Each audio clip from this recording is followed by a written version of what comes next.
Yes, discussion पिछले lecture में हुआ था, इसके बारे में बात कर रहे थे, role of hormones in reproductive system, ये डिस्कशन हो रहा था, right. Role of hormone in human reproduction, और इसमें कितने कंटेंट के अंतर्गत जो है हमको डिस्कशन करना था। इसमें सबसे पहले था हार्मोन ऑफ पिट्यूटरी ग्लैंड, ये हम लोग डिस्कस कर चुके हैं, किया है। हार्मोन्स ऑफ पिट्यूटरी ग्लैंड, जिसमें फोल्कल स्टिमुलेटिंग हार्मोन, ल्यूटिनाइजिंग हार्मोन और ICSH, इनके बारे में। और हमने डिस्कशन मेल में किया था या फीमेल में? मेल का किया था, मेल हार्मोन की बात किया था। आज यहां पर डिस्कशन किसके बारे में हो रहा है? इस पर डिस्कशन हम करेंगे आज कि फीमेल में रिप्रोडक्टिव हार्मोन्स का रोल क्या होता है, राइट। यही हुआ था ना पिछले लेक्चर में, हमने किसको डिस्कस किया था? मेल हार्मोन को डिस्कस किया था। आज हमको डिस्कशन करना है किसके बारे में? फीमेल हार्मोन के बारे में। एक्शन ऑफ, मैंने आपको बताया था कि मेल में फोल्कल स्टिमुलेटिंग हार्मोन एक्शन करता है। कहां एक्शन करता है? This acts on testis. कौन सा हार्मोन? Follicle stimulating hormone. और डिस्कशन किया था कि ये जो है एक्शन करता है किस पर? इंटरस्टिशियल सेल्स ऑफ लेडिक्स पर एक्शन करता है, वहां से टेस्टोस्टेरोन को रिमूव कराता है, राइट। ये सारा डिस्कशन हम लोगों ने किया है। आज हम फीमेल की बात कर रहे हैं कि ये जो पिट्यूटरी के हार्मोन है, कल बोला था ये पिट्यूटरी ग्लैंड है, और GnRH बोला था ना, ये GnRH एंटीरियर पिट्यूटरी पर एक्ट करेगा, और एंटीरियर पिट्यूटरी से यहां से फीमेल में दो हार्मोन निकलेंगे। कौन कौन से? फोल्कल स्टिमुलेटिंग हार्मोन और LH। फोल्कल स्टिमुलेटिंग हार्मोन ओवरी में जाएगा, और यहां पर जो फोल्कल्स होती हैं, डिफरेंट स्टेज की जो फोल्कल्स होती हैं, ये डिफरेंट स्टेज की जो फोल्कल्स हैं, इनमें ये इसको चेंज करता है, और बाद में फिर ये जो है ग्राफियन फोल्कल ये रप्चर कर जाती है। तो फॉलिकुलर डेवलपमेंट के लिए फोल्कल स्टिमुलेटिंग हार्मोन का एक्शन पढ़ाया था हमने आपको, राइट। अब यहां पर आप देखेंगे कि फोल्कल स्टिमुलेटिंग हार्मोन इन फोल्कल्स की ग्रोथ के लिए जिम्मेदार है, और जब ये सेकेंडरी फोल्कल की स्टेज में आता है तो थीका इंटरना और थीका एक्सटर्ना में डिफरेंशिएट कर गया था, और बोला था कि यहां से एस्ट्रोजन हार्मोन निकलते हैं। तो कुल मिलाकर के अगर हम देखें तो जो फोल्कल स्टिमुलेटिंग हार्मोन है ये, और यहां से एस्ट्रोजन जो सेक्रेट हो रहा है, एस्ट्रोजन, ये दोनों एक दूसरे के विरोधी हैं। क्या है ये? विरोधी हैं एक तरीके से। एक मतलब कि कंट्राडिक्टरी फॉर्म में वर्क कर रहे हैं, मतलब कि फीडबैक मैकेनिज्म के आधार पर वर्क कर रहे हैं। ये कैसे वर्क कर रहे हैं? On the basis of feedback. ये फीडबैक के आधार पर वर्क करते हैं। मतलब फोल्कल स्टिमुलेटिंग हार्मोन का मकसद क्या होता है? इसका उद्देश्य है कि ये एस्ट्रोजन हार्मोन को रिलीज कराने के लिए फोल्कल्स को स्टिमुलेट करे, इसलिए इसका नाम क्या पड़ा? फोल्कल स्टिमुलेटिंग हार्मोन। क्यों नाम पड़ा इसका? कि ये फोल्कल को क्या करेगा? ये आएगा, और इसका साइट ऑफ एक्शन कौन है? ओवरी है। तो ये यहां पर आकर के और फोल्कल को स्टिमुलेट करेगा, जिससे कि ये एस्ट्रोजन निकाले। तो दोनों में एक दूसरे में क्या है? कंट्राडिक्शन है। यहां पर क्या है? एक दूसरे के मतलब ये लिए होते हैं, निगेटिव फीडबैक जनरेट करते हैं। तो अगर फोल्कल, ये एस्ट्रोजन का लेवल अगर ब्लड में पहले से ही ज्यादा है, सपोज दैट, क्या है? पहले से ही ज्यादा है। अगर यहां पर एस्ट्रोजन का लेवल पहले से ही ज्यादा है तो फोल्कल स्टिमुलेटिंग हार्मोन क्या होगा? ये लो हो जाएगा, इसका कंसंट्रेशन ब्लड में कम हो जाएगा, और इसका कंसंट्रेशन क्या रहेगा? हाई रहेगा। मकसद क्या है इसका? इसका मकसद है कि एस्ट्रोजन निकलवाएगा। किससे निकालेगा? फोल्कल से एस्ट्रोजन को निकालेगा, और फोल्कल से एस्ट्रोजन को निकालने के लिए ये निकलता है यहां से, और किसके प्रभाव में निकलता है? GnRH के प्रभाव में निकलता है। तो जो एक्शन मेल में देखा था वही एक्शन फीमेल में भी यहां होता है। एस्ट्रोजन निकलेगा, और एस्ट्रोजन जब पर्याप्त मात्रा में रहेगा तो फोल्कल स्टिमुलेटिंग हार्मोन अपने आप इनहिबिट हो जाता है। इन दोनों के बीच में मीडिएशन करने के लिए एक हार्मोन होता है जिसका नाम इनहिबिन है। क्या नाम है? इनहिबिन। ये भी फोल्कल से ही निकलता है। अब इनहिबिन काम क्या करेगा? अगर इन जनरल अगर आपसे क्वेश्चन पूछा जाए कि इनहिबिन हार्मोन कहां से निकलता है, तो आप बोलेंगे ओवरी से निकलता है। ओवरी में कहां से निकलता है? तो ये फोल्कल्स जनरेट करती है इनहिबिन को। अब इनहिबिन काम क्या करता है? इनहिबिन जो होता है वो फोल्कल स्टिमुलेटिंग हार्मोन के खिलाफ काम करता है, एंटागोनिस्टिक है, और इसको इनहिबिट करता है। अगर ओवर सेक्रेशन हो रहा है किसका? FSH का, तो फिर ओवरी का ओवर स्टिमुलेशन हो जाएगा। तो ये ओवर स्टिमुलेशन ना होने पाए, इसलिए इनहिबिन हार्मोन यहां पर जो होता है, अगर हम देखें इनहिबिन, तो ये जो हार्मोन है इनहिबिन, हार्मोन है इनहिबिन, ये यहां से आकर के इसको भी नेगेटिव फीडबैक देता है और इसको भी नेगेटिवली कंट्रोल करता है। इनहिबिन दोनों को इनहिबिट करता है, किसको किसको? फोलिकल स्टिमुलेटिंग हार्मोन को और एस्ट्रोजन को। इन दोनों को यहां पर ये चेक करता है, इसको रोकने का काम करता है। बात समझ में आ रही है ना? इनहिबिन अगेंस्ट काम करता है किसके? एफएसएच के। आप समझिए कि इनहिबिन की जरूरत हमको कब पड़ेगी? जब हार्मोनल डिसबैलेंस होने लगेगा बॉडी में। फीमेल की बॉडी में हार्मोन का अगर डिसबैलेंस होने लगेगा, उस समय सेक्रीशन किसका होगा? उस समय सेक्रीशन होगा किसका? इनहिबिन का। और काम क्या करेगा ये? इनहिबिन यहां पर फोलिकल स्टिमुलेटिंग हार्मोन को नेगेटिव फीडबैक देता है, मतलब कि इसके निकलने की क्रिया को धीमा कर देता है। कौन? इनहिबिन।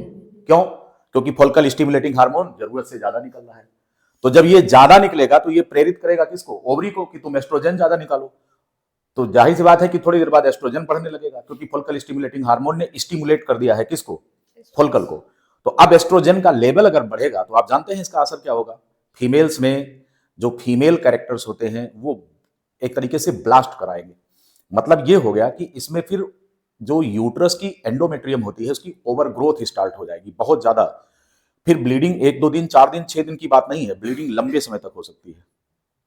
तो इसलिए एस्ट्रोजन का कंसंट्रेशन इसको थामने के लिए कौन होता है?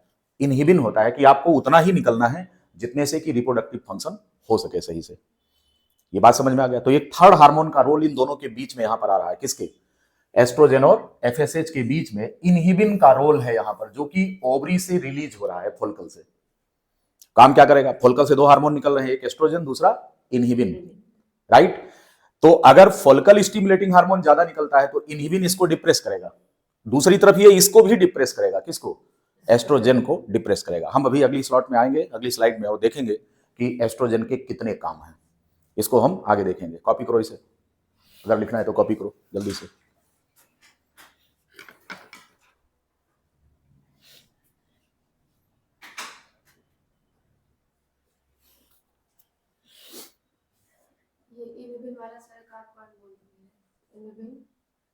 ये सामने है ना आपके फीडबैक, देखिए लिखा है ना। इनको दो, वो माइक दे दो, माइक दे दो, माइक दो, बात करो आपके पास है, रखो अपने पास। अब उसी से बोलो। हाँ चलो, क्या कहना है आपको बताइए। वहीं से ऐसे ही जैसे बोलो, नॉर्मली आपकी आवाज आएगी, बोलिए। सर इनहिबिन के पॉइंट्स थोड़ा सा नोट करना था, तो अगर डिटेल में हो जाए। मैंने आपको बताया है कि फोलिकल स्टिमुलेटिंग हार्मोन और एस्ट्रोजन, इन दोनों के बीच में नेगेटिव फीडबैक काम करता है। अगर एस्ट्रोजन कम बन रहा है तो फोलिकल स्टिमुलेटिंग हार्मोन ज्यादा होगा। ठीक, ये देखो फीडबैक दिखाया है यहाँ पर, एक दूसरे के लिए है, ये नेगेटिवली रेगुलेट करते हैं एक दूसरे को। कि फोलिकल स्टिमुलेटिंग हार्मोन एस्ट्रोजन का लेवल क्या करता है? बढ़ाता है। तो एस्ट्रोजन क्या करेगा? अब जब एस्ट्रोजन ज्यादा बनने लगेगा तो फोलिकल स्टिमुलेटिंग हार्मोन का जो कंसंट्रेशन है वो घट जाएगा। नहीं समझ में आया? जैसे हम आपको कोई काम करने के लिए कह रहे हैं और आपने पहली बार में सुन लिया, तो हमको तुम्हारे ऊपर चिल्लाना नहीं पड़ेगा। क्या समझे? हमने कहा ये किताब उठाओ और आपने तुरंत सुन लिया, तो अब क्या हम चिल्लाएंगे? हम पागल हैं क्या? देर तक चिल्लाते रहेंगे? ऐसा तो है नहीं। ये फीडबैक है, हमने तुम्हारा फीडबैक ले लिया। क्या लिया? कि मैंने तुमसे कहा था कि किताब उठाओ और तुमने किताब उठा लिया, बस मेरा काम खत्म, अब हम शांत हो जाएंगे। यही काम फोलिकल स्टिमुलेटिंग हार्मोन ओवरी पर कर रहा है। वो क्या कर रहा है? वो फोलिकल्स को स्टिमुलेट कर रहा है, और फोलिकल के थीका इंटरना में जो सेल्स हैं उनको स्टिमुलेट कर रहा है। किस काम के लिए? आपसे अगर एक सीधा सवाल पूछा जाए कि जो फोलिकल स्टिमुलेटिंग हार्मोन्स होते हैं, इनकी टारगेट कौन सी सेल्स होती हैं, तो आप क्या बताएंगे? Cells of theca interna in the follicle. कहां पर एक्शन करेंगे ये जो फोलिकल स्टिमुलेटिंग हार्मोन एफएसएच है, कौन है? एफएसएच। जो फोलिकल स्टिमुलेटिंग हार्मोन एफएसएच है, ये कहां एक्शन करेगा? तो this acts on cells of theca interna. कहां पर एक्शन करेंगे ये थीका इंटरना पर एक्शन करेंगे। These cells act on theca interna. क्यों? इनको स्टिमुलेट करते हैं। देखिए फोलिकल स्टिमुलेटिंग हार्मोन का कौन सा एक्शन होता है? ये पॉजिटिव एक्शन होता है, मतलब ये इसको स्टिमुलेट करता है। किस काम के लिए? इसको स्टिमुलेट करता है कि तुम क्या निकालो। अब ये जब उत्तेजित हो जाएगी तो इनसे एक ही हार्मोन कौन सा निकल रहा है? एस्ट्रोजन। कौन सा निकल रहा है? यहां पर एस्ट्रोजन निकलेगा। ठीक, अब अगर एस्ट्रोजन का कंसंट्रेशन पहले से ही ज्यादा है, if the concentration of oestrogen already high, तो फोलिकल स्टिमुलेटिंग हार्मोन को कुत्ते ने काटा है क्या कि वो जबरदस्ती निकलेगा? क्योंकि उसका तो काम ही यही था, क्या करना? फॉलिकल स्टिमुलेटिंग हार्मोन का काम यही था कि वो एस्ट्रोजन निकाले, और अगर एस्ट्रोजन पहले से ही है ज्यादा मात्रा में तो फॉलिकल स्टिमुलेटिंग हार्मोन कम हो जाएगा।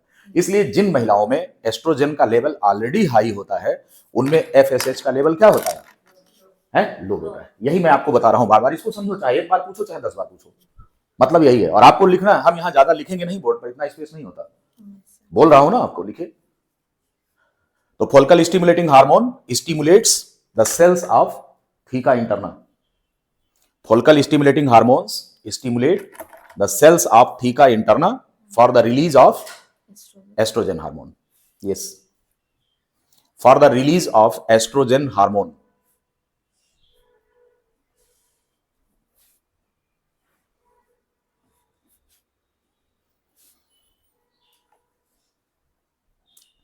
राइट अगर एस्ट्रोजन का लेवल ज्यादा है पहले से तो फॉलिकल स्टिमुलेटिंग हार्मोन का लेवल क्या रहेगा? अब यहां पर देखो हम लिख दे रहे हैं एफएसएच हाई, अगर हाई है तो आपका जो एलएच है वो क्या होगा? ये सॉरी एस्ट्रोजन हार्मोन, एस्ट्रोजन क्या रहेगा? ये लो रहेगा, ये लो है। क्यों लो? अब देखिए यहां पर आप कंफ्यूज होंगे बार बार। आप ये समझेंगे कि जब फॉलिकल स्टिमुलेटिंग हार्मोन एस्ट्रोजन को निकालने आया है तो फॉलिकल स्टिमुलेटिंग हार्मोन अगर ज्यादा है तो ये कम क्यों है? क्योंकि ये तो उसको निकाल रहा है तो ये ज्यादा होना चाहिए। ये इनिशियल स्टेज की हम बात कर रहे हैं। अभी ये घट जाएगा, कौन घटेगा? नो, एफएसएच घट जाएगा। क्यों घट जाएगा? क्योंकि आया था, अपना काम कर दिया और एस्ट्रोजन अब निकलने लगा। थोड़ी देर बाद अभी जो ये देख रहे हैं आप, यहां पर कौन ज्यादा है? एफएसएच हाई है और एस्ट्रोजन लो है। अब आगे क्या हो जाएगा? अब आगे क्या हो जाएगा कि एफएसएच लो हो जाएगा, ये क्या होगा? और यहां पर एस्ट्रोजन क्या होगा?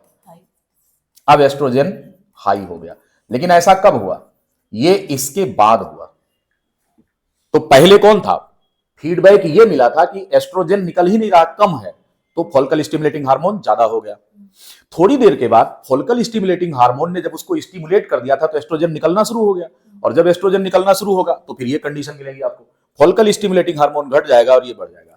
समझ गए ना? अब ये तो इंस्टेंट एक्शन है कि तत्काल तौर पर क्या होता है। लेकिन अगर किसी महिला में एस्ट्रोजन ऑलरेडी पहले से लंबे कई दिनों तक हाई बना हुआ है तो जब कभी भी आप उसका टेस्ट कराएंगे, ब्लड टेस्ट लेंगे, तो उसमें फॉलिकल स्टिमुलेटिंग हार्मोन का लेवल घटा हुआ मिलेगा।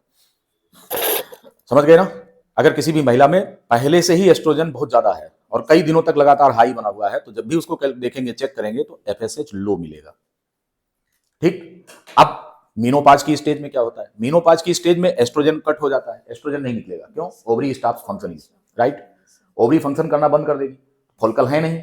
अब क्या होगा? एस्ट्रोजन नहीं है। अब एस्ट्रोजन नहीं तो ये चिल्लाएगा, कौन? Follicle stimulating hormone. इस महिला को, यानी कि जब आप मीनोपाज स्टेज पर ब्लड में चेकिंग करेंगे तो आपको एफएसएच का लेवल हाई मिलेगा। बात समझ में आ गई नहीं?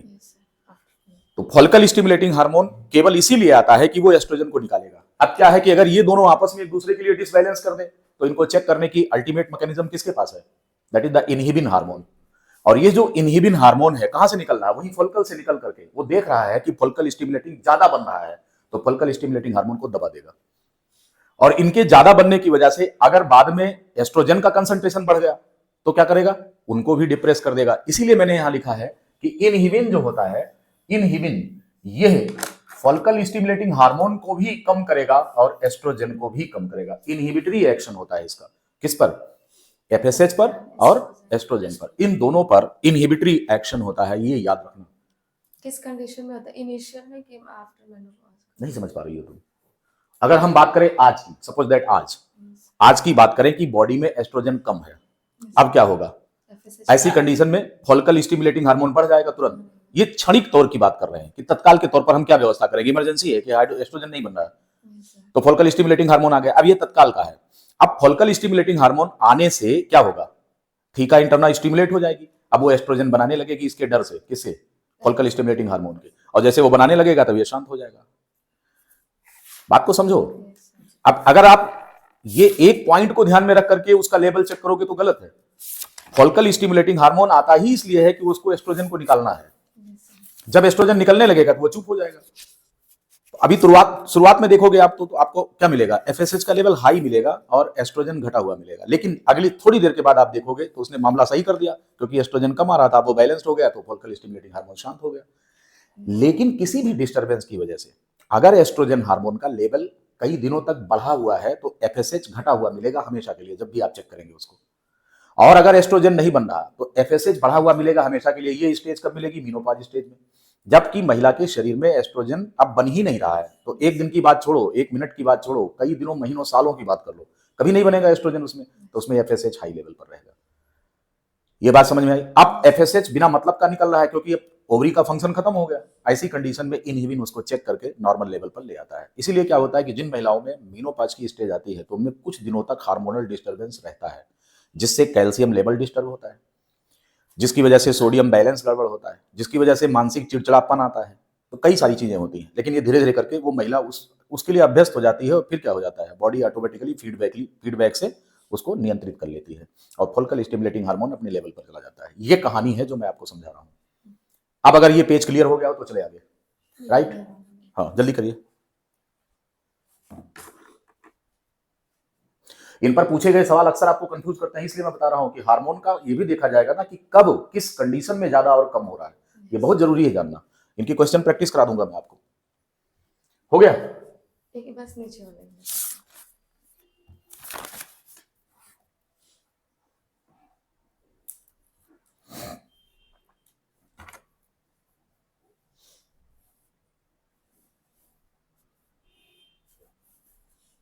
ये सारी कंडीशंस आपको ध्यान रखना है कि कौन क्या है।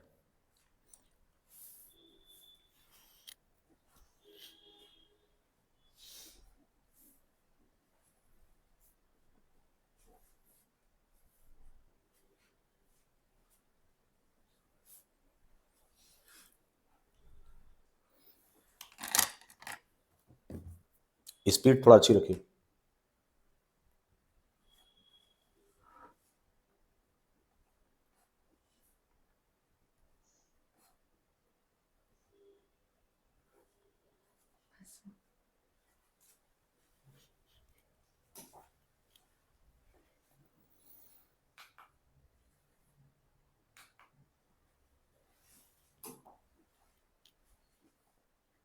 हार्मोन्स ऑफ पिट्यूटरी ग्लैंड में फॉलिकल स्टिमुलेटिंग हार्मोन पर हम यहां पर हैं। यहां पर देखेंगे hypothalamic hormone GnRH is released in blood and reaches to anterior lobe of pituitary, stimulates the release of gonadotropin hormone at the time of puberty in male and females। ये सारी बात हम आपको बता चुके हैं। राइट, अब अगर हम देखें यहां पर फॉलिकल स्टिमुलेटिंग हार्मोन, ये सारा पेज हमने क्लियर किया है। In male FSH acts on Sertoli cells, ये भी मैंने आपको बता दिया है।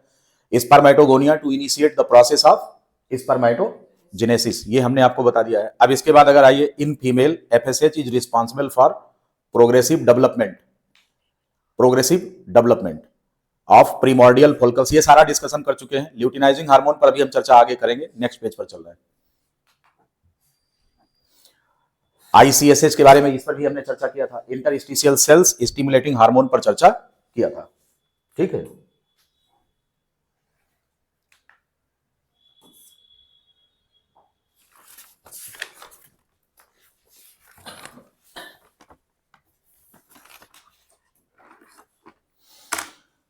इसके बाद बात करेंगे नेक्स्ट, दैट इज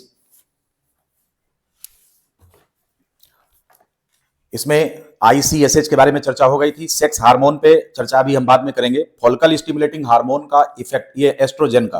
अब इसमें देखेंगे सेक्स हार्मोन में कौन कौन है। मेल सेक्स हार्मोन कहां कहां से निकलते हैं, मैंने आपको चर्चा किया था, बताया था कि एडिनल कार्टेक्स से सेक्स हार्मोन रिलीज होते हैं और गोनेट से निकलते हैं। गोनेडोट्रॉपिक नहीं, गोनेट से। सेक्स हार्मोन के रिलीज होने की दो जगह है, कौन कौन सी, एक बताया था एडिनल कार्टेक्स और दूसरा बताया था गोनेट्स।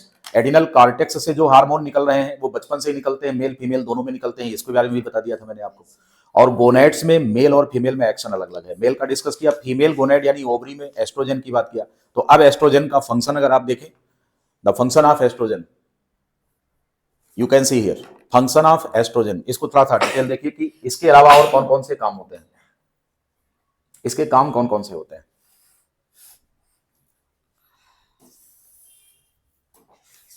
यहां पर देखेंगे पहला फंक्शन है promotes the growth of ovarian follicle, first function क्या काम कर रहा है? This promotes the growth of ovarian follicles. मैं मालूम है कि प्रिमार्डियल फोलिकल से स्टार्ट होकर के कहां तक, ग्राफियन फोलिकल तक, ये इसका डिस्कशन हमने किया है मेंस्ट्रुअल साइकिल में। अगला कह रहा है कि causes the growth of uterine endometrium. इस पर भी मैंने आपसे चर्चा किया था, बताया था कि यूट्रस की वाल की थिकनिंग के लिए जिम्मेदार है कौन? Estrogen hormone is responsible for the thickening of uterine endometrium and over growth takes place. Blood capillaries भी डेवलप होती हैं और यूटेराइन एंडोमेट्रियम की जो एपिथेलियम होती है वो डेवलप होती है, उसमें ओवर ग्रोथ होती है, राइट। फिर इसके बाद बात किया था कि this increases the number of epithelial cells in the wall of fallopian tube. आपको मालूम है कि जो फैलोपियन ट्यूब होती है, फीमेल में जो फैलोपियन ट्यूब है, ये फैलोपियन ट्यूब है, इसकी दीवार में जो सेल्स पाई जा रही हैं, इनमें पाए जाते हैं क्या? इनमें सीलिया होते हैं। क्या होते हैं? ये सीलिया, सिलिएटेड एपिथेलियम होता है। अब सीलिया का काम क्या होता है? सीलिया का काम यहां से जो एग रिलीज होता है ओवरी से, इस अंडे को खींच कर ले जाना, यहां तक ले आना होता है, इसको खींच करके ले आता है अंडे को। इसलिए सिलिएटेड एपिथेलियम फैलोपियन की ट्यूब की दीवार में पाई जाती है और सीलिया में मूवमेंट इनिशिएट कराता है। तो क्या कह रहे हैं? Increase the number of epithelial cells in the wall of fallopian tube. क्या काम कर रहे हैं ये? फैलोपियन ट्यूब के दीवार में जो सेल्स हैं उनकी संख्या बढ़ा देते हैं, उनमें सीलिया में मूवमेंट को प्रमोट करते हैं and increases the activity of ciliated epithelium of fallopian tube. For which purpose? किस काम के लिए? ताकि अंडे को ये खींच सके। जब सीलिया यहां पर ऐसे एक्शन करते हैं तो सीलिया एक्शन करके क्या करते हैं? अंडे को खींचकर कहां लाते हैं? अंडे को खींच करके फैलोपियन ट्यूब में उस पॉइंट पर ले आते हैं जहां फर्टिलाइजेशन होगा। तो एस्ट्रोजन का एक काम ये भी है। अगला कह रहे हैं कि increases the thickness of vaginal wall. Vagina की दीवार की थिकनेस को बढ़ा देते हैं ये कौन? This increases the thickness of vaginal wall, non keratinised stratified squamous epithelium making it more resistant to any kind of trauma और इंजरी। क्या काम कर रहे हैं? ये जो वेजाइनल वॉल है उसकी दीवार में थिकनेस को बढ़ाते हैं। आपको मालूम है कौन सा एपिथेलियम यहां पर पाया जाता है? This epithelium is found here, non keratinised stratified squamous epithelium होता है। ध्यान दीजिए, स्ट्रेटिफाइड का मतलब क्या होता है? Epithelia made up of more than one layer. जब एक से अधिक लेयर का एपिथेलिया बना होता है तो इसको क्या बोलते हैं? Then it is called as stratified. और सेल्स अगर फ्लैट हो तो नाम क्या होता है? स्क्वामस। तो बनावट कैसी होती है? देखिए, स्क्वामस सेल्स होती है ऐसे, जैसे मछलियों में सांप की त्वचा पर क्या होता है? सल्कें होती हैं, इस तरह से ऐसी सेल्स पाई जाती है,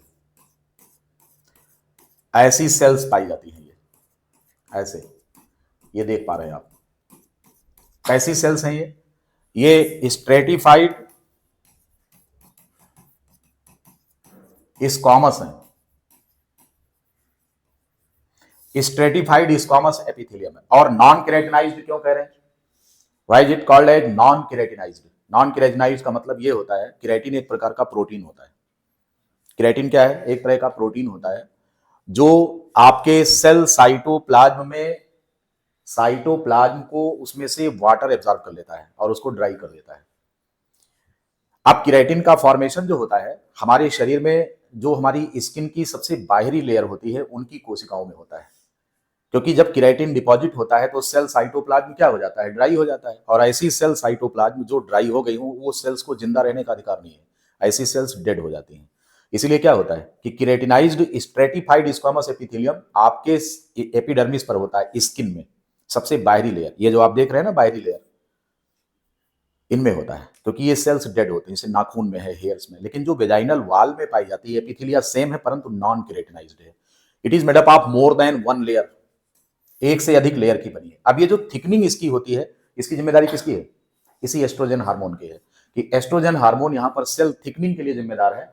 तो वेजाइना की जो कैनाल होती है उसकी दीवार में नंबर ऑफ सेल्स की संख्या इनकी बढ़ा देती है, नंबर ऑफ लेयर्स बढ़ जाते हैं, और लेयर बढ़ते हैं तो ये प्रोटेक्टिव हो जाता है। कैसा होता है? सुरक्षात्मक हो जाता है, सुरक्षा के दृष्टिकोण से होता है, ठीक। लेकिन यहां पर केराटिन नहीं होता, क्यों? क्योंकि वेजाइनल कैनाल जो होती है वो ड्राई नहीं होती है, वो कैसी होती है? वो जो है लब्रिकेटेड होती है, वहां पर एक लिक्विड सेक्रेट होता है, तो ऑलरेडी वो लब्रिकेटेड होती है, स्मूथ होती है, चिकनी होती है, और क्या होता है? वेट होती है, गीली होती है, ठीक है। क्या कर्म का यहाँ पर जो ये इसकी दीवार है, जिससे क्या है कि किसी भी तरीके का ड्यूरिंग क्वाइटस किसी भी प्रकार का ट्रामा, फिजिकल इंजरी वेजाइनल वाल में ना हो, इसलिए उसकी थिकनिंग के लिए जिम्मेदार है। और यह काम भी कौन कराता है? जिस हार्मोन की हम चर्चा यहां पर कर रहे हैं, एस्ट्रोजन हार्मोन का यह काम भी है कि ये वेजाइनल वाल को प्रिपेयर करता है सेक्सुअल इंटरकोर्स के लिए और प्रोटेक्शन वहां पर देता है। इसलिए बोला है कि increases the thickness of vaginal wall, non keratinised stratified squamous epithelium यहां पर होता है, making more resistant to any kind of trauma और इंजरी। किसी भी प्रकार की इंजरी, ट्रॉमा, इन सब चीजों से उसको रोकने का काम करता है, राइट। एस्ट्रोजन का एक फंक्शन ये भी है। इसके बाद अगला कह रहा है कि develops the secondary sexual character in females. Females में सेकेंडरी सेक्सुअल कैरेक्टर भी डेवलप करता है कौन? Estrogen hormone. कौन सा हार्मोन? एस्ट्रोजन हार्मोन का एक फंक्शन ये भी है कि ये क्या काम कर रहा है? फीमेल्स में सेकेंडरी सेक्सुअल कैरेक्टर डेवलप कर रहा है। What are the secondary sexual characters? Breast का डेवलपमेंट, मेमोरी ग्लैंड्स डेवलप होती हैं under the effect of this hormone, estrogen के प्रभाव में। तो सेकेंडरी सेक्सुअल कैरेक्टर में ब्रेस्ट का डेवलपमेंट होता है, प्यूबिक हेयर्स डेवलप होते हैं, आर्मपिट्स में हेयर्स आते हैं, महिलाओं की आवाज काफी पतली हो जाती है, उनकी टोनिसिटी बढ़ जाती है। टोनिसिटी समझते हैं? जैसे हम लोगों की आवाज जो है वो गुर्र गुर्र वाली है, घुआ घुआ वाली है, मर्दों वाली आवाज है। और महिलाओं की आवाज कैसी होती है? बीड़ा के तार को जितना टाइट करोगे उसकी आवाज उतनी ही सुरीली हो जाएगी। बीड़ा समझते हैं? बीड़ा वादनी, अभी कल पूजा किया था माता सरस्वती की, तो उसकी उनके जो वो है, जो वाद्य यंत्र उनका है, कौन है? सितार है, बीड़ा। बीड़ा। अब उसमें जो तार होते हैं उनको जितने टाइट करोगे तो उसमें टोनिसिटी बढ़ जाएगी और साउंड उतना ही पतला आ जाएगा। मतलब कि अब उसको मैं बहुत फिजिकली एक्सप्लेन नहीं कर सकता, फिजिक्स वाले इसको बताएंगे टोनिसिटी क्या होती है। तनाव बढ़ जाए, तार में तनाव बढ़ेगा तो आवाज सुरीली होगी। उसी प्रकार से जैसे कि ढोलक पर चमड़ा जो चढ़ा होता है तो उसको टाइट करो तो क्या होता है? मारोगे तो टन टन बोलेगा, और उसको अगर उसका स्क्रू लूज कर दो तो क्या होगा? मारोगे तो भट भट बोलेगा। हम लोग भट भट बोल रहे हैं और आप लोग टन टन बोल रहे हैं। समझ गए ना? यही अंतर है स्त्री और पुरुष। लैरिंग्स की बात कर रहा था मैं लैरिंग्स की यहां पर बात कर रहा था कि साउंड को चेंज करा देता है। Develops the secondary sexual character में आवाज भी आती है। तो महिलाओं की आवाज महिलाओं जैसी पतली होती है, लड़कियों की, और लड़कों की, बच्चे जब होते हैं, जब वो बालपन में होते हैं, कोई भी छोटा सा बच्चा हो, लड़का बहुत छोटा सा है, तो उसकी आवाज कैसी होती है? मर्दों जैसी होती है क्या? छोटे बच्चे की आवाज महिलाओं जैसी होती है। फिल्मों में छोटे बच्चों का गाना कौन गाती है? फीमेल सिंगर्स, है कि नहीं? और उसके बाद जब वो बड़ा हो जाता है शाहरुख खान की तरह, तो उनका गाना कौन गाता है? तो किशोर कुमार जैसे लोग गाते हैं, है कि नहीं? हाँ। मेल वॉइस और फीमेल वॉइस का जो डिफरेंस होता है, ये भी हार्मोनल चेंज होता है। प्यूबर्टी आने पर महिला की आवाज और टोनस हो जाती है, क्योंकि लैरिंग्स जो होता है वो क्या होगा? लैरिंग्स टोनस हो जाता है। आगे लिखा होगा, इसमें कहीं होगा। तो कह रहे हैं कि promotes the osteoblastic activity and mineralisation of bones by depositing calcium ions. जी हाँ, हड्डियों पर एस्ट्रोजन हार्मोन का बहुत इंपॉर्टेंट एक्शन है, मैं आपको यहां समझा रहा हूं। यहां पे देखिए, ये कह रहा है कि this promotes osteoblastic activity and mineralisation of the bones. अब आप समझिए मिनरलाइजेशन ऑफ बोन क्या होता है। एस्ट्रोजन हार्मोन जब डिस्टर्ब होता है, ये जैसे मान लो बोन है, सपोज दैट ये बोन है और ये ब्लड वेसिल है आपकी, ये ब्लड कैपलरी है, ब्लड कैपलरी ये है और ये बोन है। तो अब यहां पर एस्ट्रोजन का एक्शन ये होता है कि ये कैल्शियम को डिपॉजिट करता है। यहां से कैल्शियम को कहां भेजता है? बोन्स में। कौन से आयन? कैल्शियम आयन को यहां भेज करके हड्डी का मिनरलाइजेशन कराता है। मिनरलाइजेशन का मतलब क्या होता है? Deposition of minerals into the bones. तो हड्डी की मजबूती के लिए तो कैल्शियम यहां पर क्या होता है? शिफ्ट होता है। और इसकी मदद कौन करेगा? कैल्सिटोनिन हार्मोन होता है, जो ब्लड में से कैल्शियम को ले जाकर कहां ले जाता है? हड्डी में। तो इस पॉइंट को आप देखेंगे कि ये promotes osteoblastic. What do mean bye osteoblastic?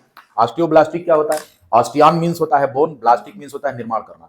हड्डी के निर्माण की गति को प्रेरित करता है कौन?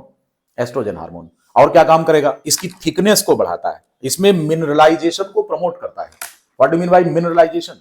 The deposition of calcium ion into the bone, it is called as mineralization. ये क्या काम करेगा? इसको प्रमोट करता है। किस चीज को प्रमोट कर रहा है?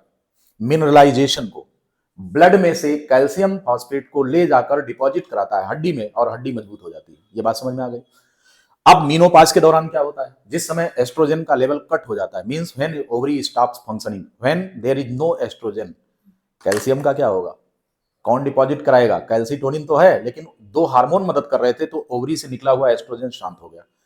अब क्या होगा? अब हमको कैल्शियम की जरूरत पड़ेगी। ऐसी कंडीशन में क्या ब्लड में कैल्शियम का लेवल जो होगा यहां पर देखेंगे तो डिस्टर्ब हो रहा है। अब ऐसी कंडीशन में क्या होगा कि ऑस्टियोक्लास्टिक एक्टिविटी शुरू हो जाएगी, उल्टा होगा काम इसका। जहां पर क्या हो रहा था, कैल्शियम बोन में डिपॉजिट हो रहा था, अब क्या होगा, डिपोजिशन कम हो गया और बोन का रिजॉर्प्शन शुरू हो गया under the effect of parathyroid hormone. What is the role of parathyroid hormone? Calcitonin deposits calcium in bone and parathyroid hormone withdraws calcium ion from bone and brings this to blood. Parathyroid hormone जब action करेगा तो क्या होगा, calcium ion यहां से क्या होगा, निकल के ब्लड में आएगा। यहां पर भी एक फीडबैक चलता है कैल्शियम का।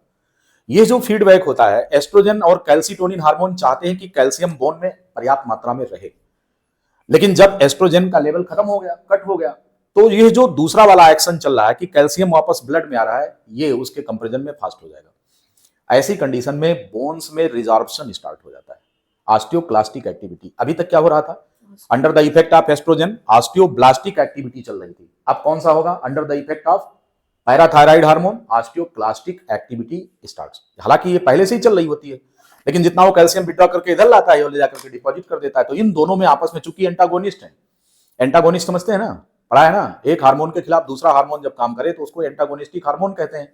एस्ट्रोजन और कैल्सिटोनिन को पसंद है कि हम कैल्शियम को बोन में ले जाकर डिपॉजिट करेंगे, लेकिन पैराथायराइड हार्मोन को यह बात पसंद नहीं है। वो चाहता है कि कैल्शियम हड्डी से निकलकर कहां जाए, ब्लड में जाए। अब जब दोनों बैलेंस्ड रहते हैं तो साउंड पर्सनालिटी बनी रहती है, हमें पता भी नहीं चलता कि हमारी बॉडी में कैल्शियम का डिस्टर्बेंस है। जितना कैल्शियम पैराथायराइड हार्मोन निकाल कर हड्डी में से ब्लड में लाएगा, ये रिसाइकल करके वापस पहुंचा देगा, इसलिए क्या होगा, हड्डी पर कोई असर नहीं पड़ेगा। अब जैसे मेनोपॉज की स्टेज आती है, उस दौरान क्या होता है कि जो इसका ऑस्टियोब्लास्टिक एक्टिविटी थी एस्ट्रोजन की, ये कट हो गई। क्यों, एस्ट्रोजन है नहीं, तो पैराथायराइड हार्मोन बढ़ा नहीं है, लेकिन वो अपने स्तर पर ही काम कर रहा है, लेकिन डिपोजिशन कम हो गया और विड्रॉल ज्यादा हो गया, तो कैल्शियम इसमें से निकलकर वापस आने लगा, तो हड्डी में क्या हो जाएगा, छेद होने लगेगा। हड्डियों में छेद होने की इस बीमारी का नाम ऑस्टियोपोरोसिस है। Right, after menopause females are more prone towards the osteoporotic activity. अब इससे बोन डेंसिटी घटेगी, क्या होगा, when estrogen is cut after menopause stage, withdrawal action is more in comparison to deposition. Now the calcium is withdrawn from bones and large number of pores appear here and the bone density decreases. जिसमें से calcium निकल जाए तो उसका क्या होगा, उसकी density घटेगी, घनत्व कम हो जाएगा, तो हड्डी क्या हो जाएगी, झंझरी हो जाएगी, और झंझरी हड्डी को पोरस बोन डिसऑर्डर भी कहते हैं, ऑस्टियोपोरोसिस। ये काम कब हो रहा है, यहां पर अगर देखें तो ये काम हो रहा है जब एस्ट्रोजन का लेवल कट हो गया, तब ऐसा हुआ। ठीक, तो एस्ट्रोजन क्या करता है, this causes deposition of calcium from blood to bone.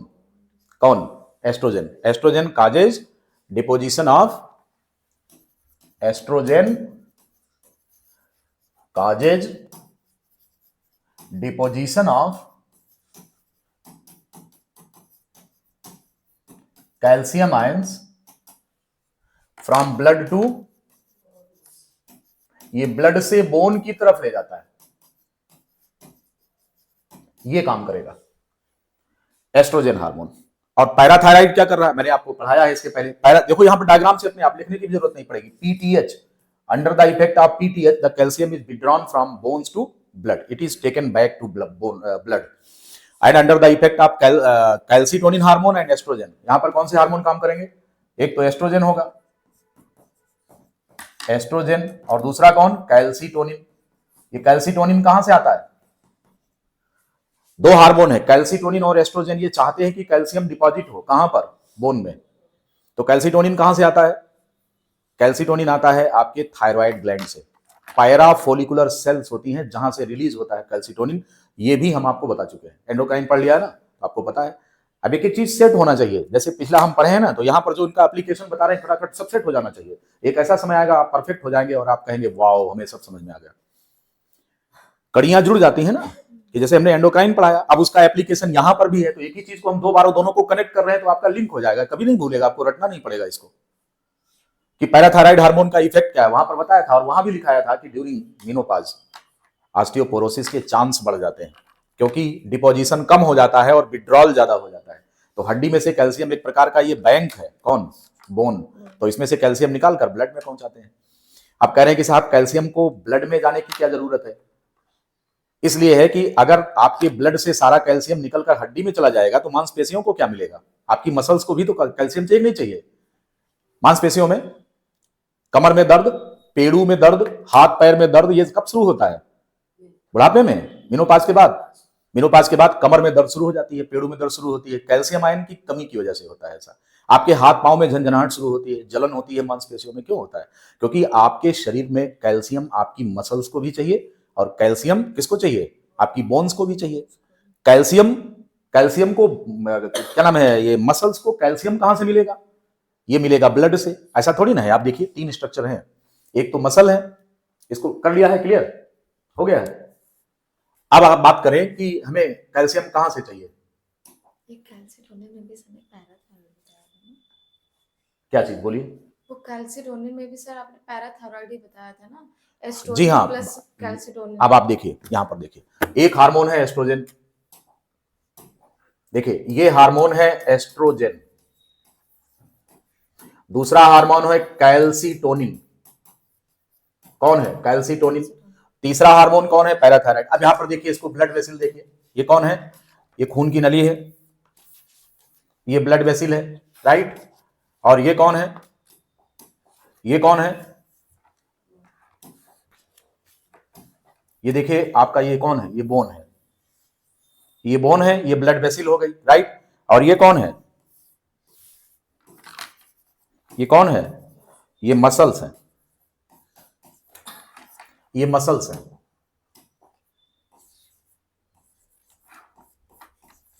ये मसल्स हैं, ये बोन है, ये कौन है?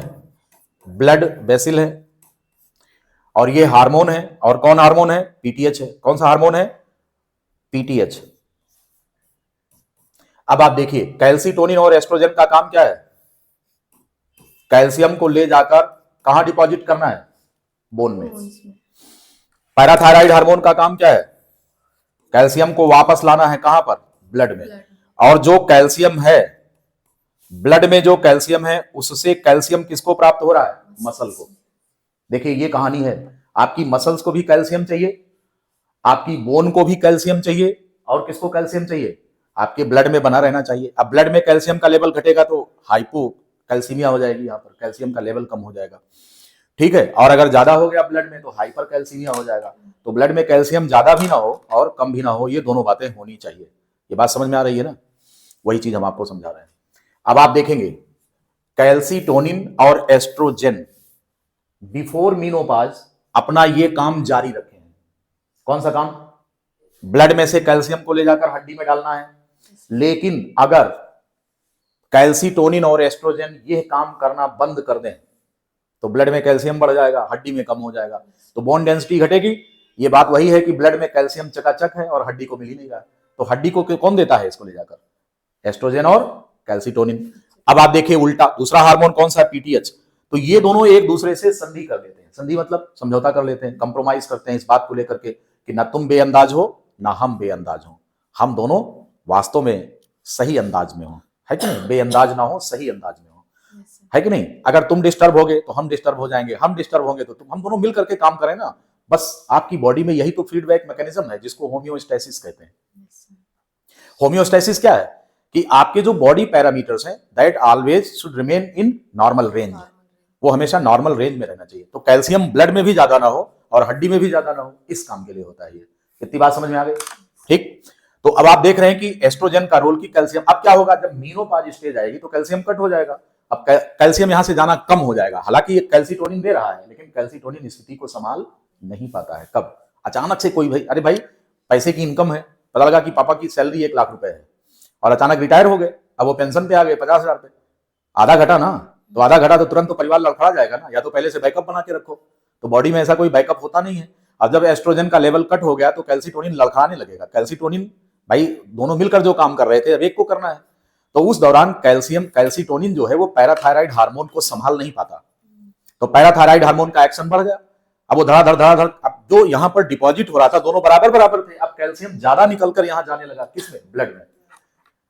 तो हड्डी कमजोर हो जाएगी ना। यही हमने आपको बताया कि बोन डेंसिटी घटेगी कब, मेनोपॉज के समय।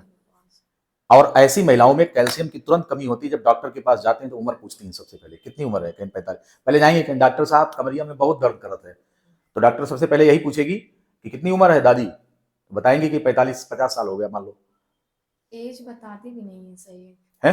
एज सही बताती अरे तो महिलाओं को बहुत बुरी आदत है अपनी एज ना बताने की, भुगतती है, तो डॉक्टर को एज नहीं बताएंगी तो क्या होगा। अब तुम वहां रहते हो, तुम्हें पता होगा ये सब। सर नहीं बताती हैं। अच्छा, ओके, चलिए। तो अब चलो, ज्यादा डॉक्टर फैक्टर वाली बात यहाँ मत बताया करो, वहां पर जो हो रहा है बस इतना जानो कि एज, उन्हें डॉक्टर एज पूछेगा कितना है तो समझ जाएगी कि मेनोपॉज की स्टेज है, कहेंगे आपको कैल्शियम की जरूरत है, तो कुछ कैल्शियम वगैरह के जो सिरप वगैरह होते हैं सब लिख देंगे, या कैल्शियम टेबलेट्स लिख देंगे कि इतना कैल्शियम डोज आपको लेना है। अगर उनको ज्यादा प्रॉब्लम है तो हम बीएमडी मेजर करते हैं। बीएमडी क्या होता है, बोन मास डेंसिटी होती है, राइट। तो हम उसको क्या करते हैं, बोन की डेंसिटी को मेजर करते हैं, उसका वेट देखते हैं कितना है, वेट के अनुसार मास उसका डेंसिटी कितनी है। अब मान लो कि वजन ज्यादा है, वजन ज्यादा है और आपकी हड्डी की डेंसिटी कम है तो क्या हो जाएगा, वो झुक जाएगा, स्कोलियोसिस स्टार्ट हो जाएगी, स्पाइन की प्रॉब्लम आएगी, ऐसे कमर झुकेगी ऐसे इस तरह से। तो तमाम देखा होगा कि औरतों में ज्यादातर वो क्या होती हैं, ऐसे चलती हैं ऐसे, पुरुष कम चलते हैं इस प्रकार के, औरतों में ज्यादा ये समस्या आती है। उसका कारण यह है कि वो ज्यादा पढ़े लिखे होते नहीं है और उनको कैल्शियम का उसके बारे में पता भी नहीं होता है कि क्या है, तो फिर उनकी कमर बेंड करती है, स्कोलियोसिस होने लगती है। और आपको मालूम है कि स्पाइनल कॉर्ड जब बेंड करेगा उसी में क्या होता है, ये वर्टिब्रल कॉलम बेंड करेगा तो स्पाइनल कॉर्ड होता है, और स्पाइनल कॉर्ड पे कंप्रेशन स्टार्ट होगा, तो फिर आपको पता लगेगा कि भयंकर दर्द, और उसी में पैरालाइसिस होती है, क्योंकि यहीं से अटैच, लंबर रीजन से अटैच आपके हाथ पैर का हिसाब किताब होता है। ये सारी चीजें उस पर बहुत डिटेल हो जाएगा, तो हम जा नहीं रहे हैं। कैल्शियम कितना ज्यादा प्रभावित आपको कर सकता है आप समझ लीजिए इन सारी चीजों से। इसलिए क्या होता है कि इस स्टेज पर कैल्शियम सप्लीमेंट डॉक्टर देने लगते हैं, कहते हैं कि नहीं आप लीजिए, नहीं तो दिक्कत आएगी, राइट।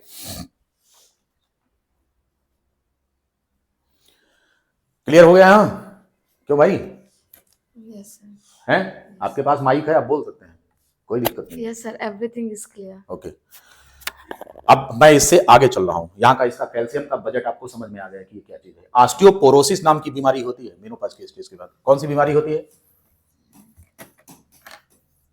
ऑस्टियोपोरोसिस नाम की बीमारी होती है। अब चलिए इस वाले पॉइंट को डिस्कशन करने के बाद, कौन सा पॉइंट लिया हमने, promotes osteoblastic activity and mineralization of bones by depositing calcium ions in them after menopause when estrogen देखिए stops releasing, तो क्या हो जाता है, bone resorption takes place to osteoporosis if calcium level is not maintained। अगर calcium का level maintain नहीं होगा तो फिर ऑस्टियोपोरोसिस स्टार्ट हो जाएगी।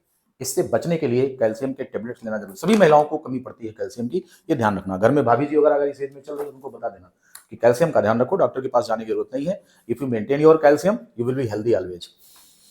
फिर इसके बाद बात कर रहे हैं कि causes high rate of protein and fat synthesis. जी हाँ, महिलाओं की बॉडी का अगर प्रोफाइल देखा जाए तो कैसा होता है, महिलाओं में, पुरुष में चेस्ट जो होता है वो काफी स्ट्रांग होता है और वाइड होता है, चौड़ा होता है, लेकिन फीमेल्स की जो बॉडी होती है वो कैसी होती है, फीमेल्स में जो पेल्विक रीजन के नीचे फैट का डिपोजिशन स्टार्ट हो जाता है, कमर के इस पोर्शन में नीचे, यहां पर फैट डिपॉजिट होना शुरू होता है।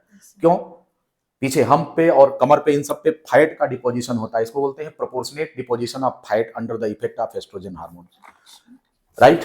महिलाओं का जो शरीर होता है वो स्पंजी होता है और पुरुष का शरीर कैसा होता है, हार्ड होता है, लकड़ी जैसा स्ट्रांग होता है, और महिलाओं में कैसा होता है, स्पंजी होता है। अब ये स्पंजी क्यों होता है, क्योंकि सेलुलॉइड्स डेवलप होते हैं, under skin subcutaneous fat deposit होता है। कहां पर, किस पोर्शन में, कमर के नीचे के हिस्से में।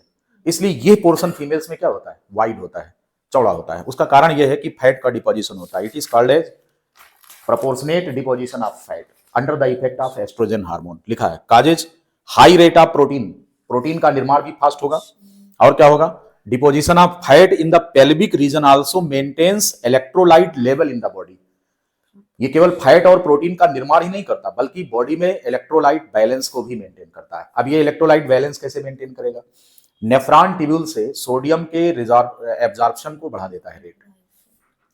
आपकी बॉडी में एक हार्मोन होता है जिसका नाम एल्डोस्टेरोन है, मिनरलोकार्टिकॉइड। क्या काम होता है इसका, ये सोडियम को रिटेन करता है और पोटेशियम को रिलीज कराता है, excretion of potassium ion and absorption of sodium ion. तो ये आपकी बॉडी का सोडियम रिजर्व मेंटेन करता है। Now estrogen also has the same kind of action regarding the electrolyte balance of the body. तो ये सोडियम को रिटेन करता है और पोटेशियम को जाने देता है। आगे ये कह रहा है कि level of GnRH and FSH is controlled by estrogen through negative feedback mechanism। यहां पर देखिए ये हार्मोन है इनहिबिन के बारे में हमने लिखा है यहां पर कि inhibin hormone secreted bye granulosa sales also, ये फॉलिकल की सेल्स होती हैं, मैंने बताया था कि फॉलिकल से रिलीज होता है कौन, इनहिबिन, ग्रेन्युलोसा सेल से hormone secreted bye granulosa sales also decreases the secretion. आप देखिए किसका किसका सेक्रीशन कम कर रहा है, एस्ट्रोजन का और किसका, एफएसएच और जीएनआरएच, इस सब को कम करता है कौन, इनहिबिन। तो ये जो जितने भी ये सेक्सुअल हार्मोन्स होते हैं बॉडी में जो वर्क कर रहे हैं, इन सब पर नेगेटिव एक्शन किसका होता है, इनहिबिन का होता है, जो इसके लेवल को मेंटेन करने का काम करता है। उम्मीद है कि आपको ये पेज क्लियर हो गया होगा।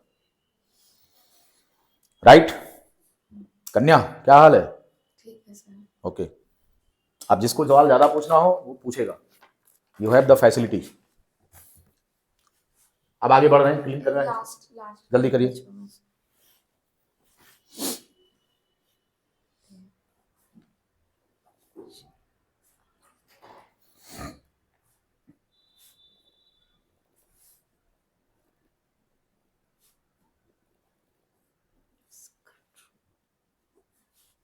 इसका लेक्चर भी आपको मिल ही जाएगा, ये जो है पीडीएफ फाइल में मिल जाएगा, हाँ लेक्चर मिल जाएगा आपको, ये तो जा ही रहा है, वहां से भी आप नोट्स बना सकते हैं इसका।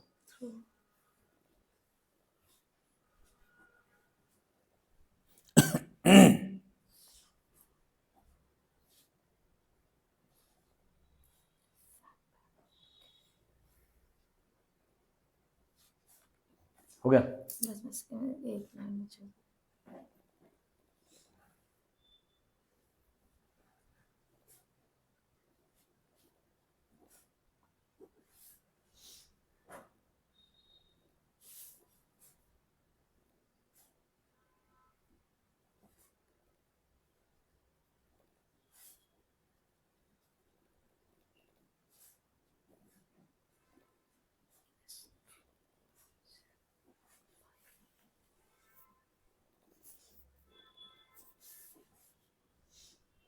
Yes.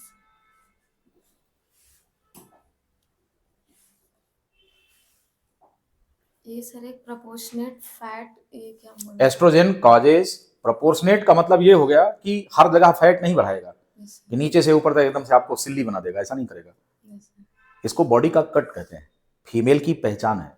मेल का प्रोफाइल कैसा होता है, मेल की जो बॉडी होती है वो वी शेप होती है, ऐसे। मेल की जो बॉडी है कैसी होती है,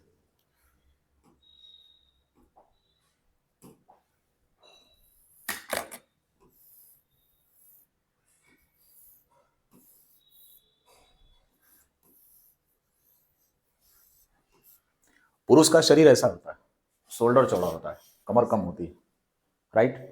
अब आपने पूछा कि प्रोपोर्शनेट क्या होता है, तो वो आपको समझा रहा हूं कि पुरुष की बॉडी का प्रोफाइल ऐसा होता है, उसका सीना चौड़ा होता है और कमर कम होती है, ऐसे वी शेप, इसलिए बॉडी कैसी होती है, ये वी शेप होती है। और फीमेल की बॉडी कैसी होती है, यहाँ पर साइड में दिखा रहा हूं,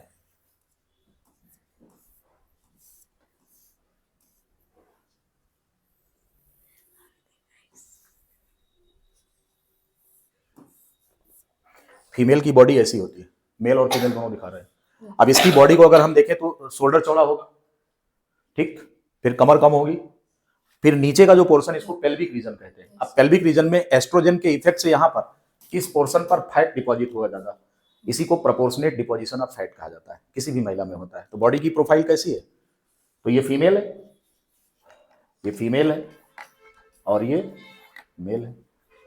मर्दों का शरीर, अब कुछ मर्दों का शरीर थोड़ा सा बेडोल हो जाता है, मतलब पेट वोट निकल आता है उनका, तो वो तो फुटबॉल जैसा हो जाता है शरीर, वो सबकी बात नहीं कर रहा मैं ये बात कर रहा हूँ कि बॉडी खूबसूरत लगने के लिए पुरुष का शरीर वी शेप होता है और महिला का जो शरीर होता है वो इस टाइप का होता है। समझ में आ गया ना? यस, इसी को प्रोपोर्शनेट कहते हैं। अब फैट यहाँ कमर में थोड़ी ना डिपॉजिट होगा, फैट कमर में डिपॉजिट नहीं होगा, मैंने आपको बताया कि पेल्विक रीजन में under the effect of oestrogen fat deposit होगा, इसलिए ये पोर्शन नीचे का वाइड हो जाता है। ठीक है, और कुछ पूछना है? Clear? Next.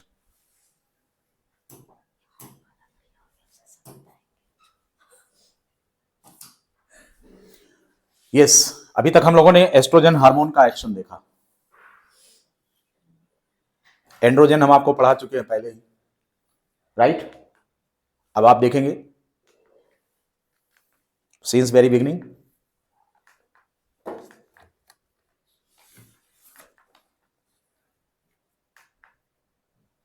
First slide, role of various hormones in human, आज हमने इसको कंप्लीट किया है।